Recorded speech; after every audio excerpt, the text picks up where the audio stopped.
Dalawang paraan daw kung paano tayo gumagawa ng pera dito sa Pilipinas. Dito muna sa Pilipinas, huwag na tayo lumayo. Ha? Pagka-graduate sa school, ng college, maghanap ng trabaho, mag-empleyado. Ang tanong, bakit? Para kumita ng pera. Tama po ba? O, yung isa naman ang option is magnegosyo. Tama po ba? Pag may kapital o may konting kapital, magninegosyo. Tama po ba? Ang tanong, bakit hindi nagninegosyo? Walang pera. Ulitin ko ang tanong, ha? Bakit employment yung unang hinahanap natin? Para kumita ng pera. Pag ayan lang sagot nyo, ibig sabihin, mas maraming pera ang empleyado kaysa sa negosyante. Kasi mas kumikita to ng pera eh. Tama po ba? May sumagot kanina, sabi niya, yes, mas kumikita to ng pera kaysa dito. Tama po ba? Kaya mas maraming sasakyan nito kaysa dito. Tama po ba? Mas malalaki ang bahay nito kaysa dito. Tama po ba? Ang tanong, uulitin ko yung tanong, bakit employment yung una nating hinahanap? Walang tama, walang maling sagot, huwag kayong matakot. Para ma-realize nyo lang, bakit ba ito yung hinahanap natin? Sige po, sa mga first time lang. Para magkaroon ng pera. Kasi sa negosyo, walang pera eh. Tama po ba? Wala to, mga taong to, walang mga palaboy na to, itong mga tao na to. Kawawa itong mga tao to, walang pera. Tama po ba? Hindi. O Ma'am Alice, pag sinabi bang negosyo, ano unang kailangan? Si Ma'am Alice lang. Kapital. Yan. Pag sinabing kapital, ano unang kailangan? Pera. Tama po ba? Sagot kayo. Tama po ba? Ano unang kailangan sa kapital? Pera. Mali. Idea po. Pangalawa lang ang pera. Maraming Pinoy, ang akala nila pera ang una. Ano ginagawa ng Pinoy? This is the traditional way na ginagawa ng Pinoy. Papangakuan yung pamilya. Anak, mga asawa, mga anak, mga asawa. Bayan, nasasabi ko. Pupunta muna ako ng ibang bansa, magtatrabaho ako at mag-iipon ako ng pera. Tama, mali? Yung binibitawan sa atin eh. Para pag makaipon ako, uwi ako ng Pilipinas, magninegosyo tayo. Tama ba? At magbago ang buhay natin. Tama ba? Nagtrabaho na ilang taon, pag uwi ng Pilipinas, may pera, wala. Hindi, karamihan meron. Karamihan meron. Sabi nga, maliit lang. Hindi ko naman tinanong kung maliit o malaki. Tama ba? Ang sinabi ko, na umuwi ng Pilipinas, merong dalang pera. Tama po ba? Either 10,000 yan, 20,000 yan, wala tayong pakialam doon. Basta meron siyang inuwing pera. Tama po ba? O, pero bibihira yung nag-uuwi ng 10,000 ha. Karamihan meron talagang ipon pag uwi. Mga minimum yan, may 50,000. Gaya. Kasi bakit ko alam, mostly ng family ko, mga tsahin ko, mga upper na kamag-anak ko, mga talaga abroad yumaman. No po, ito ngayon yung question. Pag uwi ng Pilipinas, may dalang pera, karamihan po ba nagninegosyo? Ano ginagawa? Bibili ng flat screen, malalaking TV, refrigerator. Tama po ba? Mga bago sa bahay. Tama po ba? Papakain dito, syempre, mayabang galing abroad eh. Tama ba? Mataas ang ere niya. Tama, mali? Siyempre galing abroad, bigay dito, bigay dyan, tama po ba? Pag piyesta, pakain ng todo, pag birthday, talagang todo max, tama po ba? Ang mga kamag-anak, pasalubong dito, pasalubong doon, pagtapos ng ilang buwan, kamusta na? Wala na ng pera. Pag wala ng pera, ano uli gagawin? Babalik uli doon, pangangakuan yung pamilya. Ilang beses natin nakita yung ganyang picture eh. Tama po ba?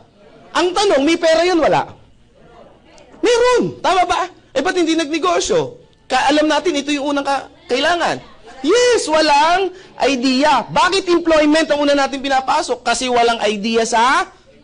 Yun yung dahilan.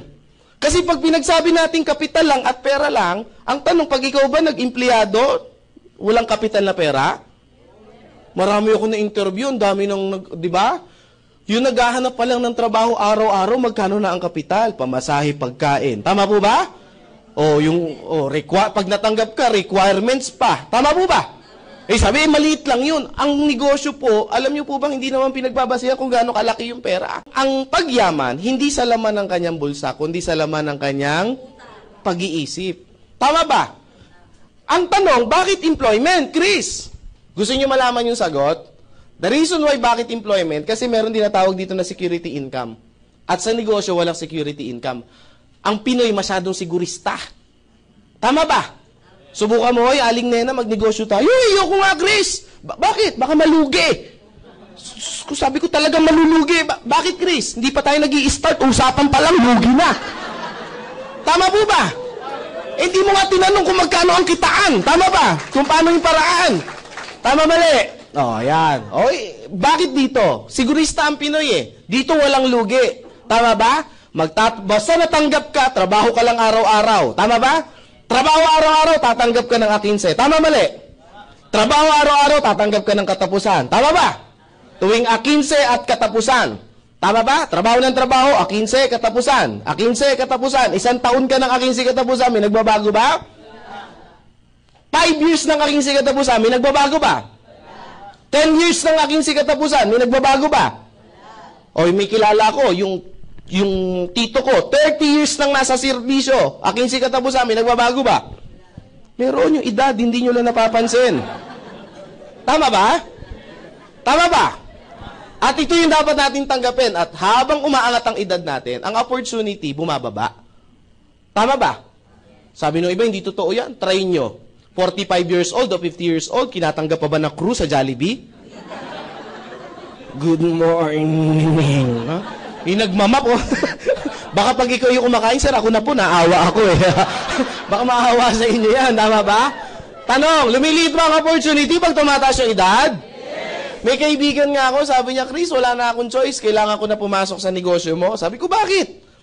35 na ako, wala nang tatanggap sa trabaho sa akin. Sabi ko, at least, na-realize mo yan. Sabi niya, hindi ko na-realize, kailangan ko lang talagang tanggapin. 35 na eh, tama ba? O, yan ha. Nagigets mo ba to? O pa, ang itsura niya, si Robert Kiyosaki. Kilala niyo si Robert Kiyosaki? Isang financial expert, siya yung nagsulat ng Rich Dad, Poor Dad, Cash Flow Quadrant, at marami pang investment kung paano kaya yaman. Sabi ni Robert Kiyosaki, pag ganito daw yung buhay mo, ang hinahalin tulad daw niya yan sa isang rat race. Alam niyo yung rat race? Alam niyo yung rat? Alam niyo yung race? Ayan, at least malinaw, baka mamaya mapaisip pa kayo eh ha. Ano yung rat race? Ganito yung itsura niya. Ito yung wheel, ito yung daga, tatakbo yung daga, iikot yung wheel. Tama ba? Pag tumakbo yung daga, iikot yung wheel. Makakalis ba yung daga? Sagot kayo ng malakas ha. Bibilisan niya, times 2 yung bilis. Makakalis ba siya? Times 5, makakalis. Times 100, makakalis. So, hindi makaalis. So, parang ganito din, oh. 15 katapusan, ilang taon ang 15 katapusan, hindi makaalis. Sa 15 katapusan.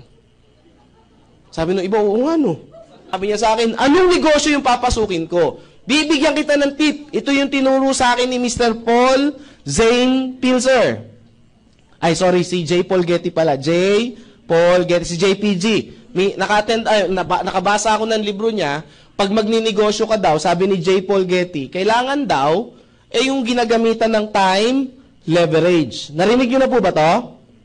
Narinig nyo na? Sino ba si J. Paul Getty? Siya yung kauna-unahang naging bilyonaryo sa Amerika sa larangan ng langis.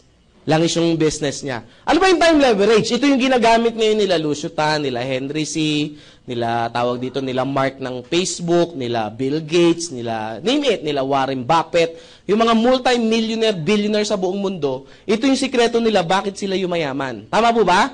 Tanong ba natin sa sarili natin, bakit ang mga mayayaman lalong at ang mga mahirap lalong Tanong na ba natin sa sarili yan? Matagal na ba ang tanong yan? Nasagot na ba? Kung tagal na niyan, no? Ay masagot. Ito, bigay ko po yung sagot. The reason why bakit ang mayaman lalo yung mayaman, kasi ang mga mayaman, alam nila o natutunan nila yung time leverage. Ano ba yung time leverage? Ang time leverage is simple lang po. Explain ko po sa pinakamadaling salita or para madaling maunawaan. Tao. Ang tao may ilang oras sa isang araw. Sino mga first time? Taas ang kamay. Madali lang naman yung tanong ko eh. Ma'am, ang tao po may ilang oras sa isang araw? 24 hours. Pwede bang sumobra, ma'am? Si Pearly lang. Ang dami bang Pearly rito? Dami pala. Joke lang. Biro lang. Per day. Ma'am Pearly, pwede bang sumobra? Pwedeng magkulang? Hindi pwede. O palakpakan natin si Ma'am Pearly. Ang tao may 24 hours, pantay-pantay na binigay ang Diyos. Pwede ba sumobra? Pwedeng magkulang. So talagang 24 lang. Si Lucio Tan, kilala mo, Maki? Si Lucio Tan, Maki, ilang oras meron siya sa isang araw? 24 hours. Lucio Tan have minimum hours of 40,000 hours per day. Sabi ng iba, Sabi ko na, inchik talaga yan eh. Ang tanong ngayon, alam ko na yung pumapasok sa mga first-timer, alam ko yung tanong, paano nangyari yan, Chris? Tama ba? Ginamitan nila ng formula ng time leverage. Lahat ng bagay may formula sa mundo. Tama ba? Ang math may formula. Ang science may formula. Even ang buhay natin may formula. Now, paano nangyari? Marami bang negosyo si Lucio Tan? Marami. Philippine Airlines, Fortune Tobacco, Asia Brewery, Allied Bank, etc., etc., University of the East. Marami. Isang negosyo lang pag-usapan. Philippine Airlines. Under Philippine Airlines, may mga empleyado ba? Bawat empleyado, ilang oras ang minimum na pinapasok? 8 hours. Yung 8 hours na to, na minimum na pinasok, kanino to? Ki empleyado o ki boss? Ayan, may nagsabi ng empleyado, may nagsabi ng ki boss. Taas ang kamay ng ki empleyado. Okay, wala. Taas ang kamay ng ki boss. Yan, meron nagtaas. Taas ang kamay ng walang pakialam.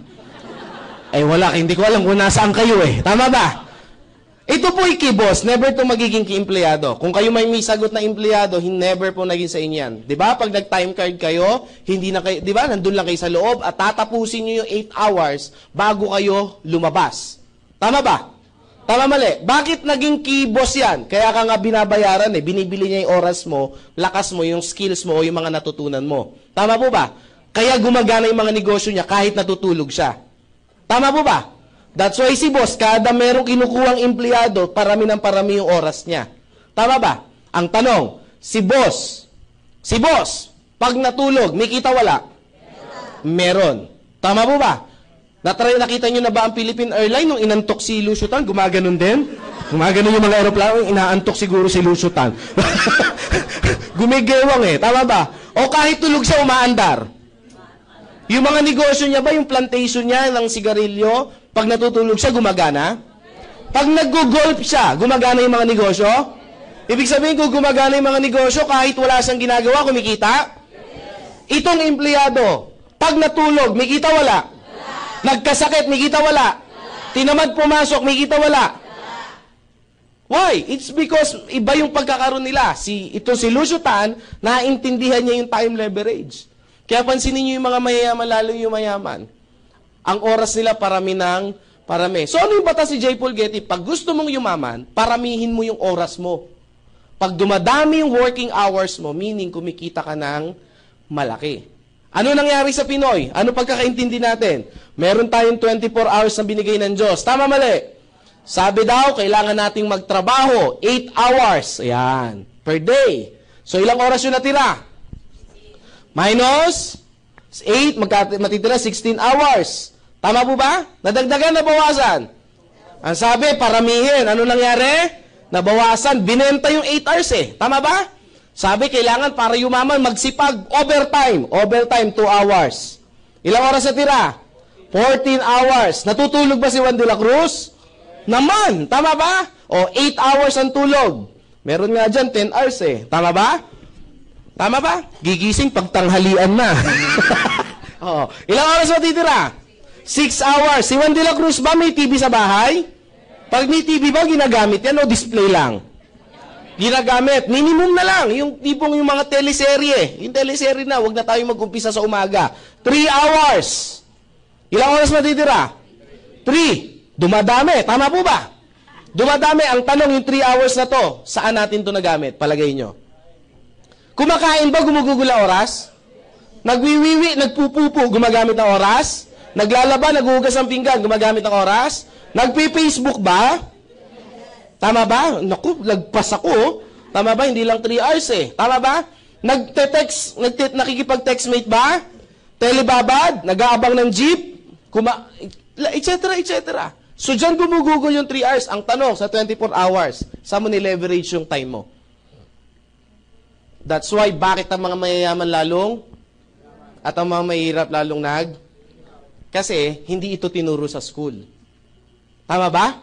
Ano ang natutunan natin sa mga ninuno natin? Bakit ang empleyado, bakit ang mga tao, tayo mga Pinoy, bakit employment? Kasi tinuruan na tayo ng mga ninuno natin, pababa ng pababa, hanggang sa eskwelahan. Ikaw anak, mag-aral kang mabuti. Tama po ba? That's our culture. That's Pinoy culture. Para pag ito na lang kasi yung kaya ko ipamana sa'yo. Tama ba? Iiyak-iyak pa yan.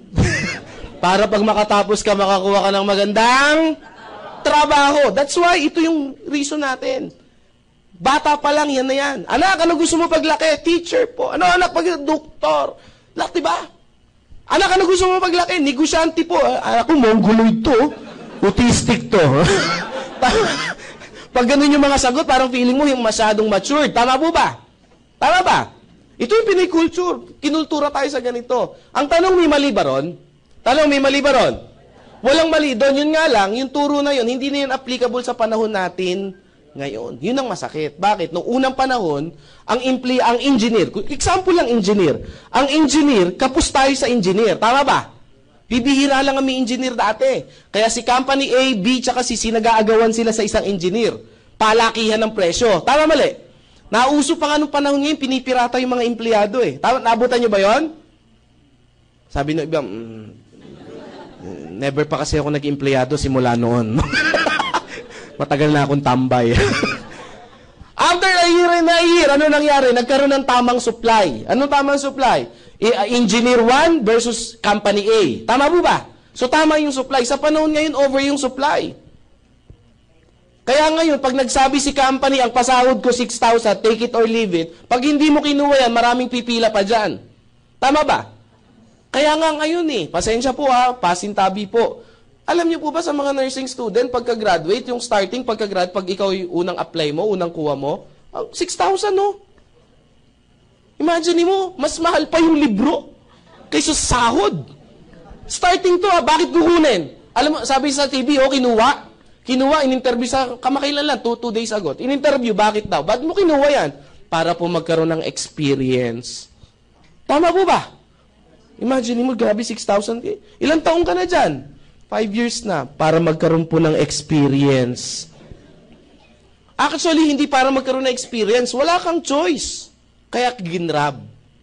Tama po ba? Kasi pag hindi mo kinuha yan, may kukuwang iba. Tama ba? Sabi ko nga huwag ka na mag-apply dyan. Meron nga akong isang friend, huwag ka na mag-apply dyan. Sa akin ka na lang mag-apply. Kasi yung nursing student na pagka-graduate mo, ganda mo pa naman, sexy mo, ang puti mo, ang kinis mo, 6,000 lang sahod mo. Sabi ko, sa amin ka na lang mag-apply. Sabi niya, sir, may hospital din kayo? Hindi. Sabi ko, yung anak ko naghahanap ng yaya. Ang pasahod ko, tumaas na 9,000 ang sahod ng yaya ko. Totoo, ang yaya ng anak ko, mataas ang sahod. Sabi ko, bakit? Ang requirement ko, syempre, nursing student, yung mga nursing graduate, yung mga ganyan. Kailangan nakapasa ng board. No? So, mataas ang starting. Joke lang. Siyempre, dalawa inaalagaan. Yung 6,000 sa anak, yung 3,000 sa tatay. Pero lang yan. Hindi, kidding aside, pero 9,000 talaga yung sahod ng yaya ko. Sabi ng iba, Chris, bakit ang taas ng sahod? Kasi simple lang po. Pag mataas ang sahod ng yaya ko, hindi gagawa ng kalokohan sa bahay namin yan. Tama ba? Subukan kong 3,000 niya, baka kinupitan na ako niyan. Tama ba? Magkakaroon ng problema sa buhay. Ang tanong, sino kaya nakakaipon dito sa dalawa? Ha? Liitan ko na lang. Doon na lang tayo sa regular. Baka sabihin nyo, Chris, kasi marami kang pera, kaya nakukuha mong ganyan. Doon na lang tayo sa ordinary, na ang sahod 4,000. 5,000 na yaya. Sino kaya nakakaipon dito? Kasi ito namamasahe ito araw-araw Tama ba? Si yaya, hindi. Stay in yan Tama ba? Ito kakain pa to. Tama ba? Ito, bubuksan lang yung rep namin, kakain na yan Tama ba? Tama ba? Tama mali? Nakakapamasyal ba to? Hindi, kami pag nagpunta ng Hong Kong, kasama yan Totoo. Pag nagpunta kami ng Boracay, kasama yan. Siyempre, sino mag-aalaga doon? Tama ba? So, magsasalamat sa alaga sa anak namin. Tama ba? Punta kami Boracay, di ba? Doon anak namin. Di walang mangyayari sa aming mag-asawa. Paano kayo mag-i-enjoy? Lagi nakabuntot. Tama ba? Dyan lang siya, laro-laro. Tama ba? Ano yung point? At the end of the day, pagdating na 15, marami pang kaltas to. Tax, SSS, etc., etc. Tama ba? Ito, pagdating ng sahod niya, buo, 5,000. Tama mali? Ito, pag sahod, ewan ko ano matira. Tama ba? Hindi ko po ito sinasabi para saktan yung nararamdaman nyo. The point is, sometimes, kailangan natin ma-realize. Kasi one time, may nag-seminar, Chris, hindi, sinasaktan mo lang kami. Sabi ko, hindi, sometimes, masakit talaga ang katotohanan kung tatanggapin natin. Tama ba? Ba't ko ito sinasabi? It's because para dagdagan nyo yung income nyo. Bakit? Kasi sa panahon ngayon, pataas ang bilihin, dapat talaga tayong magdagdag. Yung 20,000 pesos ka na sahod, kapus Alam nyo ba, ayon sa statistic, ang isang binata o isang dalaga dapat kumikita ng 50,000 para gumangang buhay? Dalagat binata to, ha? Eh, minakausap ako 10,000, no? Ang anak, 4. Sabi ko, Diyos ko, paano kayo mangyayari dyan? Sabi niya, Chris, ang hirap ng buhay namin. Kahit hindi mo explain, alam ko na eh. Tama ba? Sabi ko, hulaan ko. Naka-jumper kayo, no? Huwag ka maingay.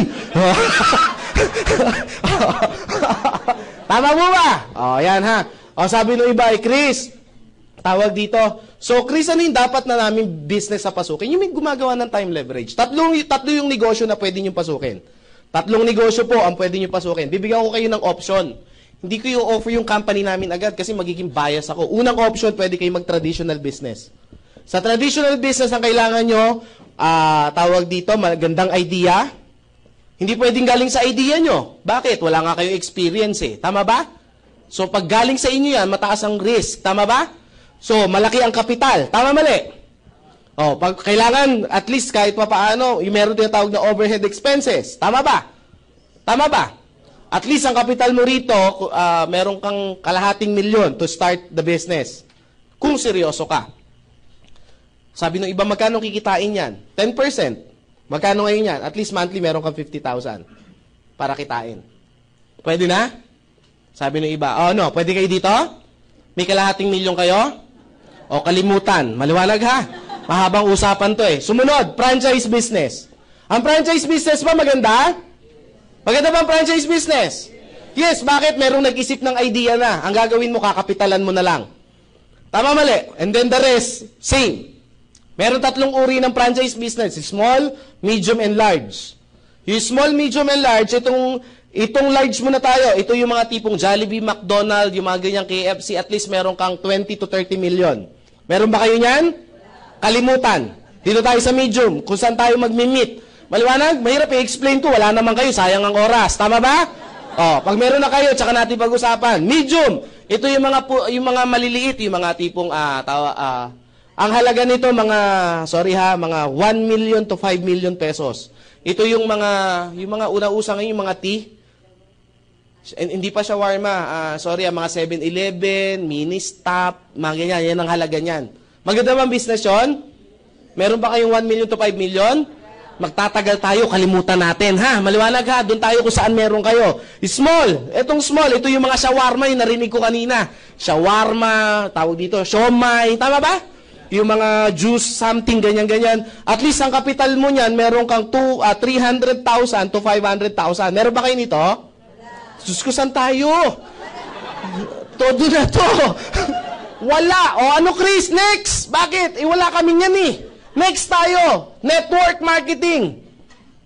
Networking. Sabi pa, ayoko niyan. Wala ka nga nito eh. Wala kang choice ito. Tama ba? Ano gagawin natin? Hindi mo kaya to. Hindi mo kaya to. Hindi dito bagsak. Chris, scam yan eh. Diyan tayo magkakatalo. Bakit? Iba ang narinig, iba ang pinag-aralan. Tama po ba? Bigyan ko yun ng sample. Sasabihin ko ang network, ako po'y kunyari doktor. Kunyari lang. Ha, baka sabihin nyo, wala sa itsura mo. Kunyari nga lang. Kahit hindi nga ako nagdoktor, alam kong hindi ako kikita eh. Kunyari doktor ako, sir. Ano po name nyo, sir? John. Sir John, ang doktor, ganito yung ginagawa, ganito. Isang araw kami nag-usap. Talagang kinuwento ko lahat kung ano ginagawa ko bilang doktor. So alam niya na kung ano yung ginagawa ko bilang doktor. Ang tanong, doktor na ba siya? Hindi pa. Bakit hindi siya doktor? Kasi hindi naman niya pinag-aralan eh. Iba ang narinig, iba ang pinag-aralan. Tama po ba? Maliwanag po ba? Baka mamaya, yung rinig nyo na scam, mga sa kapitbahay nyo lang yan. Tama po ba? Tama mali? Kasi, kung bakit lumalaki itong franchise business, it's because networking yan. Ang networking, isang paraan po ng isang time leverage. Bakit nabuo ang networking? Kasi yung mga taong hindi marunong mag-traditional at walang capital for franchise business, it's a combination ng dalawang to. Ang ginawa lang, pinaliit lang yung capital. It's the same system. Niliit yung capital, yung idea, hindi, sa inyo pa ba manggagaling yung idea? Hindi, maglalabas ka lang ng maliit na capital, it's a small capital. Tapos maliit yung maliit yung ilalabas mo na capital, meron nang mag-iisip ng idea. Ang tanong, may risk pa ba? Wala. Bakit may ibang idea na eh? Hindi na galing sa iyo yung idea. Tama po ba? Tama. Chris, baka malugi. Yan ka na naman eh. Tama po ba? Ano gusto mo? Malugi ka sa maliit o sa malaki? Eh, Chris, kahit ano, lugi pa din. Tama ba? Pag hindi ka, wala ka bang ginawa, lugi ka hindi. Lugi, ba't nandiyan ka pa rin sa lugi? Wala naman palang nangyayari. Tama ba? Chris, sabi niya ganun, Chris, kasi ayoko talaga ng networking. May ibang pabaraan pa ba? Meron. Ano po? Mag-networking ka. Parehas lang din yung Chris eh. Wala po ako isasagot. Maliwanag po ba? Yun talaga siya eh. Tama po ba? Bigyan ko yun ng sample. Chris, maganda ba talaga yung networking? Gusto niyo ba malaman kung maganda o hindi networking? Yes! Kasi before ako mag-start, kasi ako po, yung business, saglit ko lang ini-explain yan. In 30 minutes, kaya ko explain. Pero yung talagang gusto ko, before kayo umuwi, lahat kayo, naintindihan nyo, bakit kayo maghahanap ng extra income. Sayang yung oras na dinala nyo rito yan. Pag uwi niyan, sasabihin niyan, ay, mas maganda pa rin ang empleyado. Yayaman tayo dito, asenso tayo dito, huwag kayo mananampalataya kayo. Tama po ba? Ang pananampalataya na kulang sa gawa, ay wala po yan. Tama po ba? Yan na, nasa Diyos ang awa, nasa tao ang gawa. Now, bakit maganda ang networking? Tingnan natin, Henry C. Kilala niyo si Henry C? Henry C. Si Henry C, anong negosyo niya? SM, tama po ba? Ang SM ba isa lang? Marami ba siyang SM? Parami o parami ng parami? Actually, hindi lang SM yung Save More na maliliit. Yung Save More, alam nyo ba ba't tinayo yun? Para patayin yung 7-Eleven. Bakit? Ayun yun eh. Kaya siya maliit na version ng supermarket.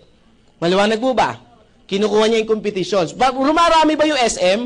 Ang Save More, dumadami ba? Video. Ang video ba? May mga video ba ang SM? Dumadami rin ba ang video?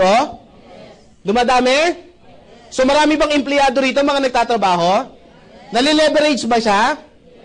Dumadami ba yung oras? Yumayaman ba to? Ano negosyo na Henry C? Networking. Sabi niya, oo nga no.